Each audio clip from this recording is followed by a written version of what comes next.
ఇవన్నీ ఒక ఎత్తు అయితే రాజకీయాలన్నీ జమ్మూ కాశ్మీర్లో జరిగిన దాడి ఒక రకంగా అనుకోని ఒక అతిపెద్ద సవాల్ అయిందా కేంద్ర ప్రభుత్వానికి ఇప్పుడు?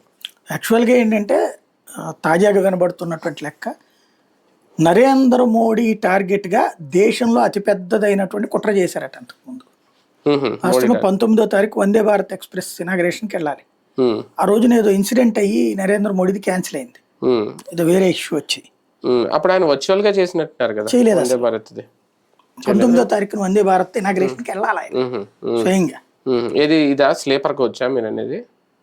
వందే భారత్ వందే భారత్ వందే భారత్ వందే భారత్ ది కాశ్మీర్ లో 19వ తారీఖు ప్రోగ్రామ్ ఉంది. కాశ్మీర్ లో దానికి వెళ్లాల్సి ఉంది, క్యాన్సిల్ అయింది చివరి నిమిషంలో. ఏదో సంథింగ్ ఆ రోజున మనం కూడా పెట్టాం, వందే భారత్ లాంటి ఇంపార్టెంట్ ప్రోగ్రామ్ క్యాన్సిల్ చేసుకోవాల్సి వచ్చింది నరేంద్ర మోడీ అని చెప్పేసి.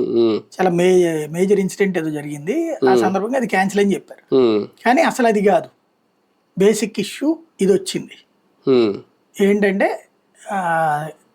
మిస్సైల్తోనన్నా, అంటే రాకెట్ లాంచర్ లాంటి దాంతోనన్నా లేపేయడానికి కుట్రపడినారట మోడీ.